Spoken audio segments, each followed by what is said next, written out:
Wilujeng tepang kaum dangu sadaya dina kasempatan ieu wa maneh bade nyanakeun dongeng anu judulna Keuyeub Bala. Mangga wilujeng ngadangukeun, wilujeng terhibur kanggo nu teu acan subscribe, like jeung komen. Wa maneh nyuhungkeun dukungan ati wargi-wargi sadaya.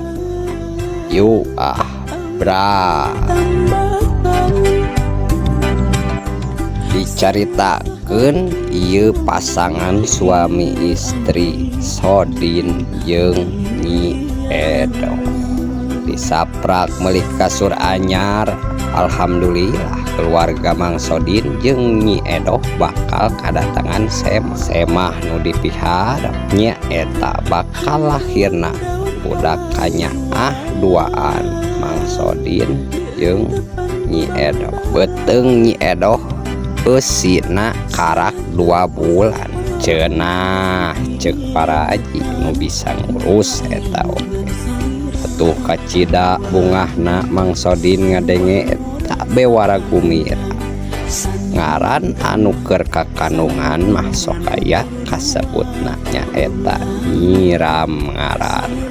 Atuh katut Nyi Edoh oge ngarasakeun naon anu kasebut nyiram teh.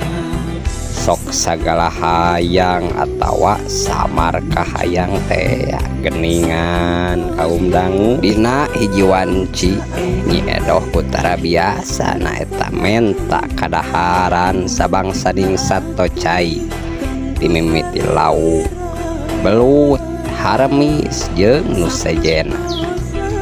Bari diuk dina golodog imah maranehna ngobrol uplek nepi ka cicirihila. Teu lila Nyi Edoh bari ngaharewos kana ceuli Mang Sodin. Ceuk Edoh, "Akang, Nyai bet hayang keuyeub laut, tapi kudu salapan meulina. Ulah kurang, ulah oge leuwih." Ari si Nyai tiraha hayang kana satecai, kan biasana ge paling embung.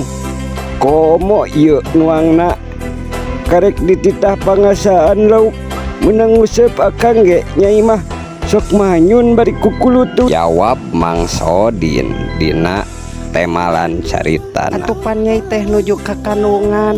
Wah ieu kahayang si Utun akangna. Bari nyerengeh ceuk Edoh jiga kuda. Sodin ngajawab deui, "Nya atuh dagoan akang rek mandi heula, rek salin piraku ka pasar make kolor." Teu lila Sodin beres roes ngakeup sigeup rek mangkat ka pasar. Rek meuli keuyeub nu jumlahna kudu sagala salapan.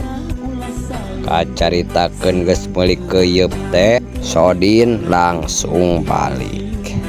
Tapi kusabab carita ieu kudu panjang, Mang Sodin teu kahaja papanggih jeung urut bebendehan teh panglipur kalbu keur waktu masa pada lengo.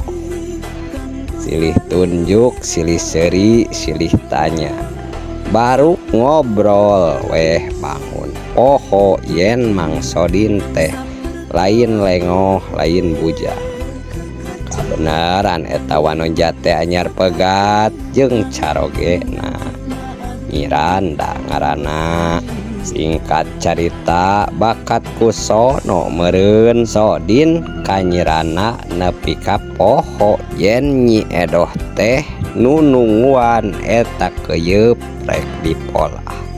Ti beurang nepi karek anjog bedug asar eta Mang Sodin can nolol-nolol. Atuh kereteg hate Nyi Edoh ka mana si akang bari nempoan kana janela keluar. Wayah kieu cenah can balik-balik.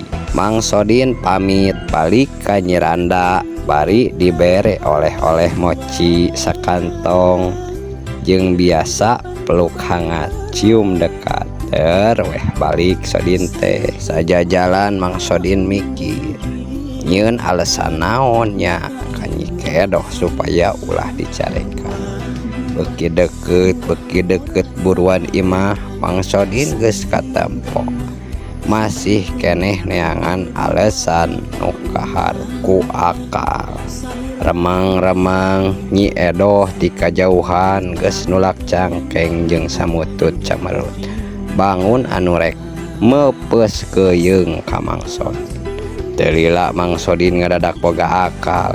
Yen eta keuyeub anu salapan teh dilaanan tali rapian. Terus eta keuyeub teh dikencarkeun. Bari Mang Sodin gogorowokan. Mang Sodin nyokot awi dibetrikan eta keuyeub make regang awi. Hayo sia maju. Terus gogorowokan kitu eta Mang Sodin teh. Cli gue Nyi Edoh teh nyamperkeun ka Mang Sodin kaluar ti imah bari nulak cangkeng. Tibatan ambek jeung samutut eta Nyi Edoh kalakah ngagak-gak seuri bari ngomong ka Mang Sodin. Ari akang, naon eta keuyeub digiring-giring kitu? Sodin ngajawab, Nya Nyi, ieu keuyeub teh dihaja dikencarkeun ngarah lintuh samemeh dipola. Ah, si akang mah aya-aya wae. Sodin ngagigik bari dina jero hatena, aman cenah. Tah tina dongeng ieu aya pajeje nyata kudu hati-hati jeung rapi sangkan ulah kapang.